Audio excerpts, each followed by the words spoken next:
जय Shri Krishna everyone. So student, क्या हाल है आप सभी का? भाई ठीक है, एग्जाम अब है, आपको ज़्यादा स्ट्रेस आउट नहीं करना। और क्या आपको पता है कि कुछ ऐसे टिप्स है, कुछ ऐसे चीज़ें हैं जिसको अगर फॉलो करते हो तो आप बहुत ही अच्छे मार्क्स ला सकते हो। यस, अपने एग्जाम के कॉपी में नंबर को ज़्यादा बढ़ाने के लिए आपको बस कुछ सारे चीज़ें यहाँ पे दिमाग में रखने हैं। ठीक है, सारे एग्जाम्स के पहले मैं आपको ये सारी टिप्स दी हूँ। तो भाई आज साइंस का अब है, तो साइंस में तो कैसे ही हम ना दें। ठीक है भाई, इसके लिए आप भी बहुत ही मेहनत किए होंगे। मैं ये चीज़ नहीं मानती कि कोई भी ऐसा स्टूडेंट है जो कि पढ़ा नहीं है। ज़्यादा कम कोई कुछ भी मतलब कि पढ़ के ही गया है एग्जामिनेशन हॉल में, ये तो आप मान ही रहे हो। ऐसा आप नहीं कह सकते कि हम कुछ भी नहीं पढ़े हैं, ये बिल्कुल भी सच नहीं है। आप कुछ ना कुछ पढ़े ही हो। तो अब आपको क्या करना है, अब आप भाई बुक को बंद कर दो। जितना पढ़े बहुत अच्छा बात है। अब अपने दिमाग को सेटल कर लो, माइंड को काम कर लो और अच्छे से एग्जामिनेशन हॉल में जाओ।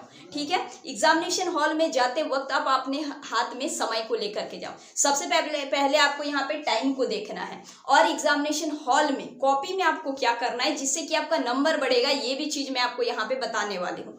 ठीक है, तो एग्जाम से अगर 2 घंटे पहले भी अगर देख रहे हो, या फिर एग्जाम से 1 दिन बाद भी देख रहे हो, या फिर एग्जाम के बाद भी देख रहे हो, देख लो, बहुत इंपॉर्टेंट वीडियो है। कभी ना कभी आपको काम ये आएगा ही आएगा।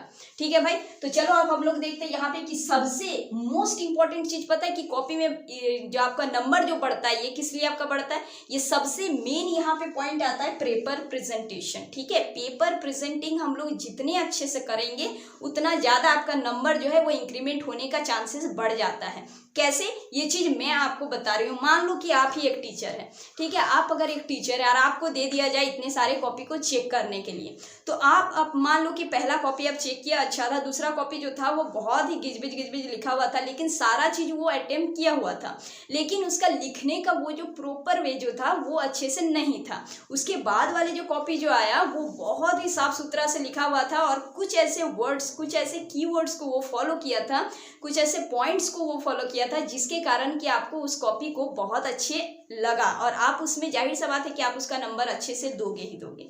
यही चीज होता है जब एग्जामिनर आपके कॉपी को चेक करते हैं। तो आपको कौन सा यहाँ पे टिप को फॉलो करना है, सुन लो। ठीक है, बहुत काम की होने वाली है। देखो, सबसे पहला टाइम मैनेजमेंट।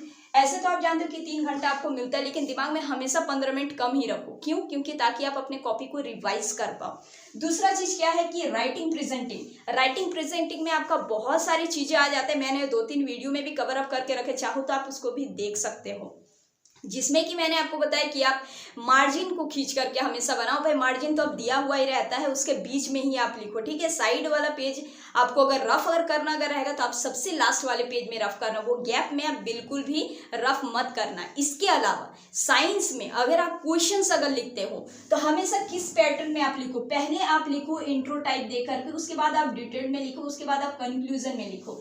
ये जो पैटर्न जो होता है ना, ये सारे क्वेश्चन आंसर में आपके लगते हैं इसी टाइप के। अब मान लो कि ये आपका साइंस है, ये सब चीज हम लोग इंग्लिश में भी सुने थे, लेकिन ये साइंस है। साइंस में कुछ टिप को आपको फॉलो करना है। क्या करना है कि जो भी चीज आपको पूछा है इसके बारे में आपको थोड़ा सा बताना है। अगर आपको उसका डायग्राम अगर आता हो, बिल्कुल भी मत छोड़ना। चाहे इस क्वेश्चन में आपको डायग्राम पूछा हो या नहीं पूछा, अगर आपको थोड़ा सा अगर आता हो आप मत छोड़ना उसको, आप उसको बना देना। ठीक है, आपको वहां पे पॉइंट आपके बढ़ जाते हैं। उसके बाद जो भी आप लिख रहे हो उसको आप पॉइंट्स में लिखना। कैसे लिखना? पॉइंट्स में लिखना। अगर वो ज्यादा नंबर का अगर क्वेश्चन अगर है तो आप उसको पॉइंट में लिखना। पॉइंट में लिखना और कुछ कीवर्ड को यूज कर लेना। कीवर्ड इन द सेंस जो कि मेन वर्ड होता है। कोई भी क्वेश्चंस का आंसर लिखने में जो भी मेन वर्ड्स होता है उस कीवर्ड पे आपको फोकस करना है।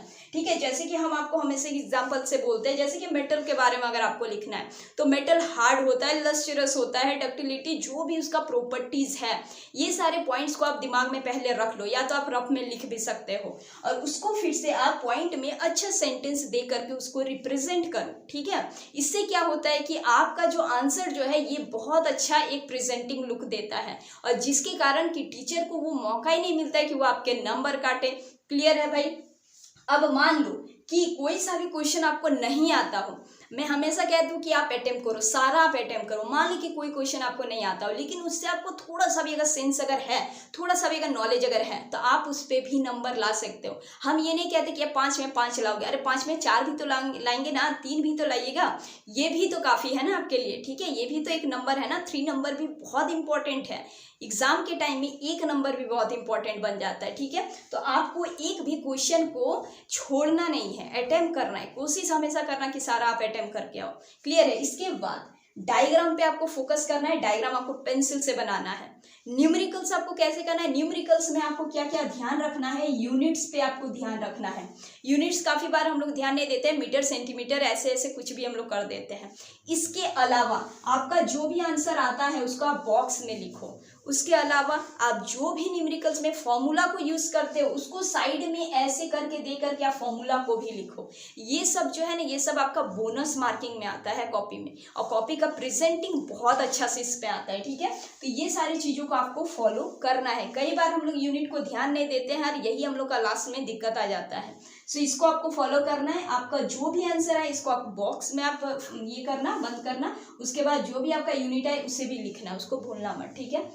उसके बाद आप फॉर्मूला को आप ब्रैकेट में लिखना हमेशा, जो भी आप फॉर्मूला यूज़ करते हैं, या फिर आंसर में आप अगर कुछ जैसे ओम्स लॉ वगैरह में हम लोग जो बोलते हैं उसमें आप जो भी आप फॉर्मूला लिख रहे हो उसको 2 ऐसे आंसर लिखो। उसके बाद जो फॉर्मूला है उसको आप बॉक्स में लिखो, ठीक है। समझ रहे हो ना, जैसे V = IR, ऐसे जो हम लोग जो लिखते हैं इसको इस तरीके से आप बॉक्स में रखो। समझ रहे हैं, इस तरीके से अगर लिखोगे तो बहुत अच्छा से प्रेजेंटिंग आता है। इसके अलावा यूज कीवर्ड्स आप हमेशा यूज करना, ठीक है। कीवर्ड्स को यूज करने के बाद भाई अटेम्प्ट ऑल क्वेश्चन, जो हम पहले ही आपको बोले, अटेम्प्ट ऑल क्वेश्चन, सारे क्वेश्चन आपको अटेम्प्ट करके जाना है। इसके अलावा कि भाई आप एग्जामिनेशन सेंटर में टाइमली पहुंच जाना और काम माइंड से जाना। पहले दिमाग में ये मत घुसा लेना कि हमको कुछ नहीं आता या फिर हम लिख नहीं पाएंगे, ये सारी चीज़ को पहले निकाल देना। ऐसे सोचना कि हमको सारा आता है, हम सब कुछ लिख सकते हैं। और जो भी क्वेश्चन आएगा, आपको नहीं भी अगर आएगा तो खुद के लैंग्वेज में आप उसके अटेम्प्ट करके आना है, अटेम्प्ट करना है, छोड़ना नहीं है, ठीक है। सो आई थिंक ये सारे पॉइंट्स आपके लिए इंपॉर्टेंट है। इसके अलावा आपको अपना PYQ को देखना ही है, ठीक है भाई। PYQ सैंपल सेट, यही सब चीज़ है जो कि हम लोग को पता चलता है कि पैटर्न ऑफ क्वेश्चंस कैसे आएगा। क्वेश्चन का पैटर्न भी जानना बहुत ज़रूरी है। सो आपने अभी तक जितना भी ट्राई किए हैं, जितना भी आप लोगों ने अभी तक प्रिपरेशन किए हैं, बहुत है। और आप लास्ट टाइम तक अपना देते रहो। बाकी रात में अच्छे से नींद लो, ठीक है। सुबह अच्छे से फ्रेश माइंड से आराम से जाना एग्जाम देने। और आप सभी को बहुत बहुत ऑल द बेस्ट एग्जाम के लिए। आई होप कि आपका एग्जाम सबसे अच्छा जाने वाला है और मार्क्स भी आप काफ़ी अच्छे आएंगे, ठीक है। तो हम लोग मिलेंगे फिर से नेक्स्ट वीडियो में। Till then keep preparing and all the best for your exam.